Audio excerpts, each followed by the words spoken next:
Bonsoir. Encore une affaire de corps qui disparaît dans une morgue à Douala. Une famille venue ce jeudi pour la mise en bière de l'un de ses membres n'a pas pu retrouver son corps. C'est à l'hôpital de Newbell. Les responsables de ce centre hospitalier avancent plutôt la thèse de confusion de corps. Nous aurons plus de précisions avec Flavien Ndongo dans ce journal. Et deuxième jour de débrayage au centre hospitalier universitaire de Yaoundé. Le personnel en grève exige le limogeage du directeur général du CHU. Enfin, sénatorial 2013, à 72 heures du scrutin, c'est la grande mobilisation que l'on observe aussi bien dans les partis politiques en course pour cette élection que chez Elections Cameroun. Nous ferons le tour dans quelques quartiers généraux dans ce journal. Voilà pour les titres.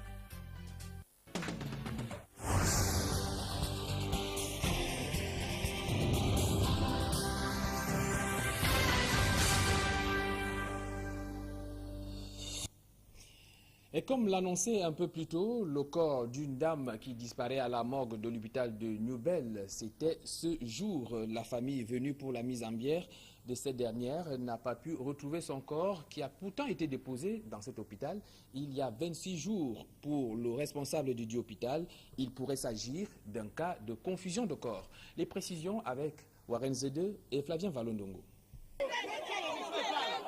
Ambiance tendue ce jeudi à l'hôpital de Newbell à Douala.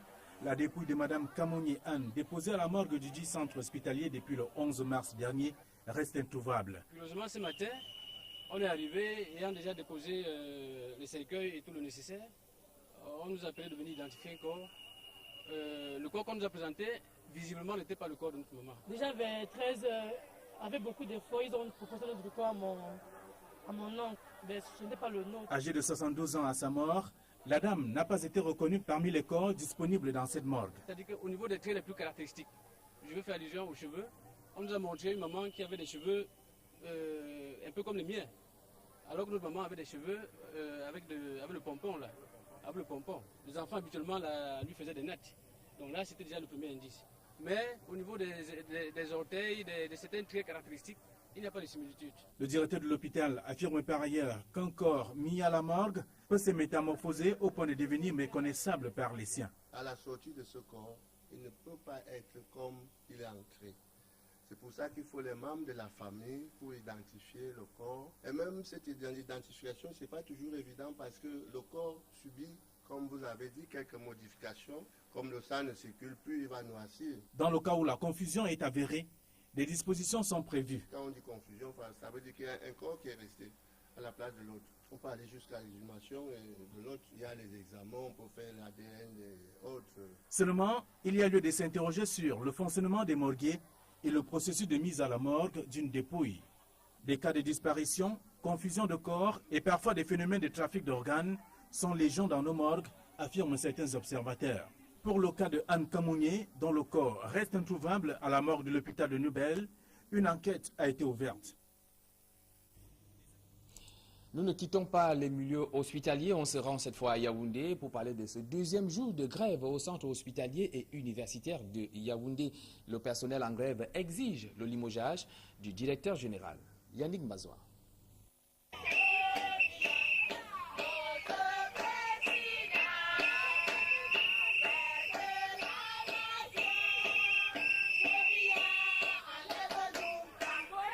Cette force significative est la nouvelle doléance du personnel du centre hospitalier universitaire. Et actuellement, si nous demandons son départ, c'est parce qu'il n'est pas juste avec nous-mêmes. Il n'est pas un homme. Il nous maltraite. On a marre. Il n'a pas un cœur. Nous demandons le départ de M. Kam parce que ça ne va pas au CHU. On a eu, depuis la création du CHU, 3 directeurs. Mais Kam est le pire des directeurs du CHU. Le pire. La mort de leur camarade étant la goutte d'eau qui a fait déborder le vase. Foué n'est pas mort parce qu'il devait mourir. Foué était pas... Il était malade? Non! Est-ce que Foué était malade? Non! Foué n'était pas malade. Mais la pression. Entre autres reproches faits au directeur de l'hôpital, Maurice Kam, le non-respect des règles de réajustement salarial. Nous avons toujours touché ce réajustement jusqu'au moment où Kam est venu. Il a annulé ce réajustement sans même tenir compte du conseil d'administration. Donc il a coupé notre salaire, le salaire des fonctionnaires. Il paye les salaires quand il veut et comme il veut. Ce n'est pas l'argent qui manque pour payer le salaire, mais c'est le mauvais cœur. Pour traduire leur misère en actes, le personnel a arboré le masque de la mendicité en installant un plateau à l'entrée de l'hôpital. Cher ami, je viens de collecter 100 francs pour manger un beignet. En ce deuxième jour de grève, le personnel revendique plus que jamais le limogeage du directeur général du CHU. C'est quoi nous demandons donc au président Paul Biya? Aide-nous! Sauve-nous! Pitié! Pitié, Paul! Pitié! Amok! Pitié! Pitié! Nous implorons la pitié de Paul Biya. Libère-nous!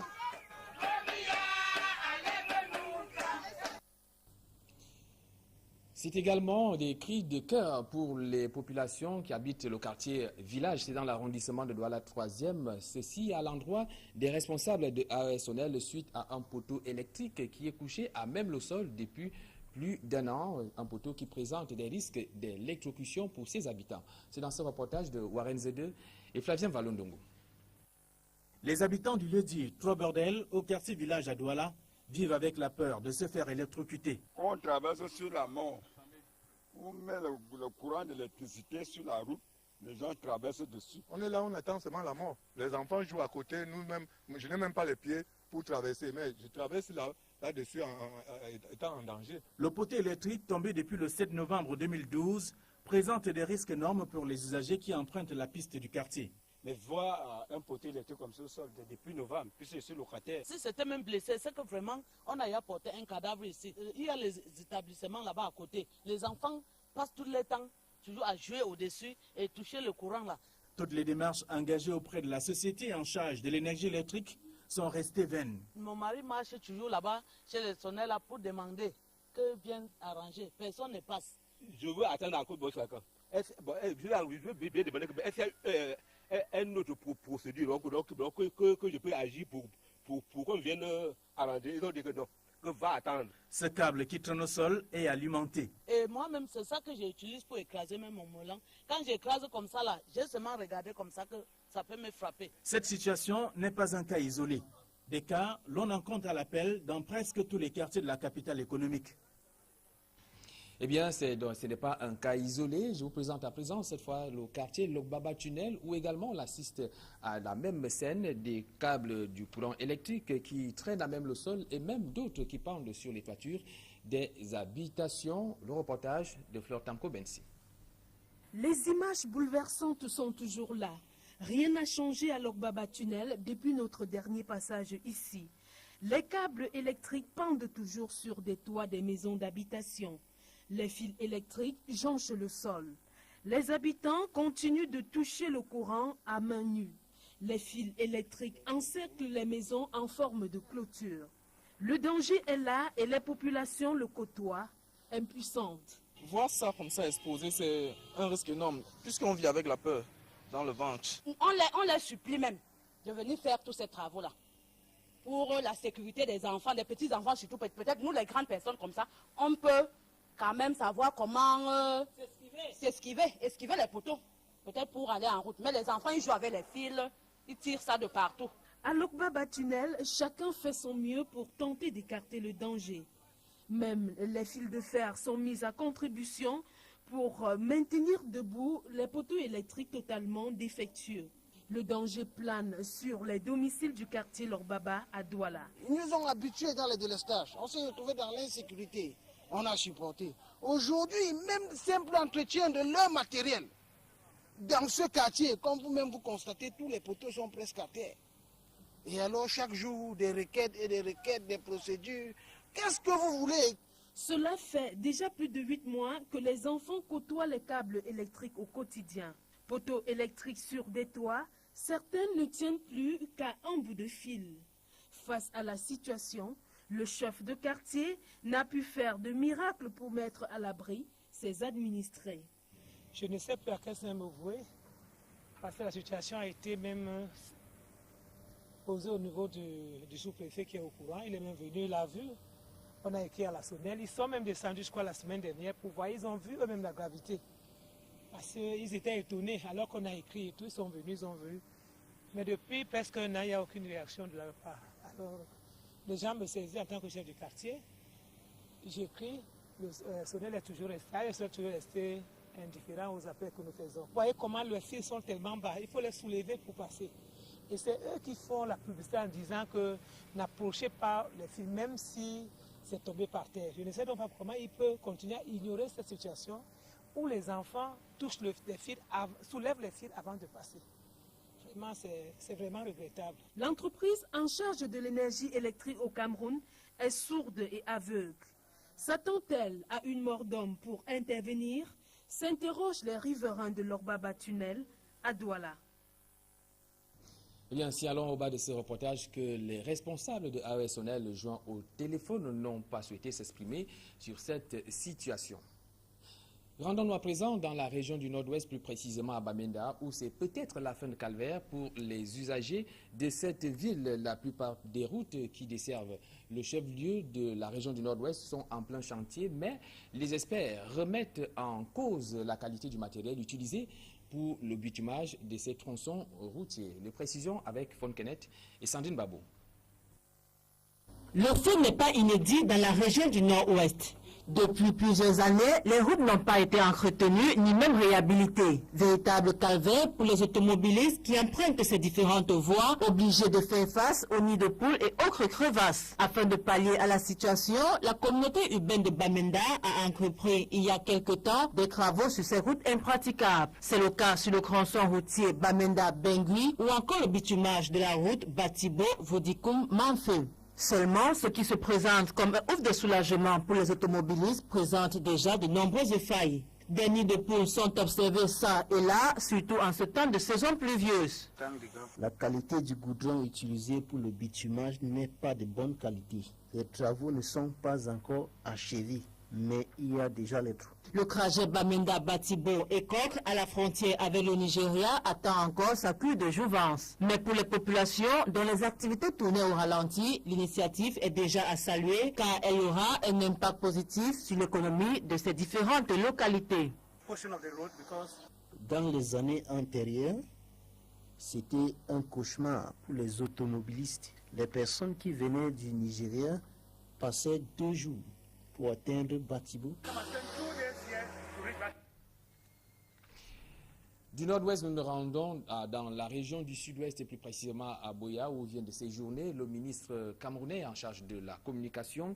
Il s'agit d'Issa Chiroma et donc aller évaluer le niveau d'avancement des chantiers de construction des différentes infrastructures qui vont habiter la célébration du 50e de la réunification du Cameroun.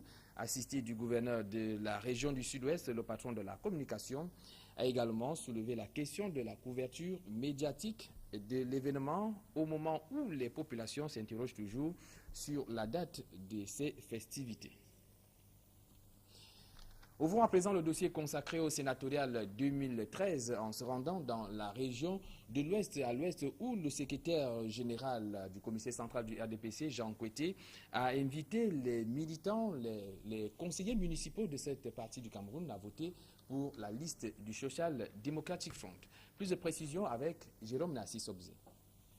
Nous sommes mercredi 10 avril 2013. La salle de conférence de la commune de Pété-Banjoun s'apprête à abriter une importante séance de travail portant sur le sénatorial de 2013. C'est une initiative de Jean Koueté, secrétaire général du comité central du RDPC, qui était très attendu dans la région de l'Ouest après le rejet de la liste des candidats du Parti des Flammes de cette partie du pays pour le sénatorial de 2013. Il est exactement 12 heures passées de 7 minutes. Jean Koueté fait son entrée dans cette salle où maires, conseillers municipaux et leaders du RDPC de la région de l'Ouest sont déjà installés. Cette séance de travail se tient à huis clos, la presse n'y est pas conviée. 13h45, fin de la séance de travail. Jean Koueté avait à ses côtés quelques grosses pointures du parti originaire de l'Ouest, tels que Jean Kodon Bouentou, Madeleine Tuente ou encore Marcel Niadifendi, font leur apparition.